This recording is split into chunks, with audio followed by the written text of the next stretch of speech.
Welcome back, YouTube. Today I'm going to show you how to make some texturing spring dies for your Anvil or Powerhammer. So this is a piece of, both of these I guess are a piece of 4140 pre-hard, and I have welded little beads, which you can do it either welding little beads or taking a cut-off wheel and cutting grooves in there. I was attempting to kind of do tree bark style, and if these weld beads don't hold up, and this is tool steel TIG rod, if these welding beads don't hold up, then I'll go and grind some grooves in there. So these are already done. So now I've got to make a spring mechanism for the anvil. I'm going to use just a piece of rebar. We'll have to get it up, get it hot, and bend it. So let's get on that.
there is the end result. These are two steel crosses I made. That one's a little crooked. I can straighten that up. But anyways, these are two crosses made out of a solid piece of 5/8 square. Got a video on that if you want to look it up. But it definitely dresses up the cross and anything else that you'd want textured. Doesn't really, yeah, it's kind of got a wood grainy look to it.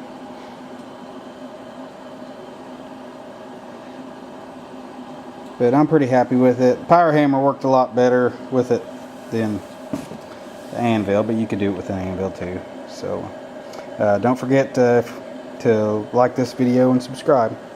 Thanks.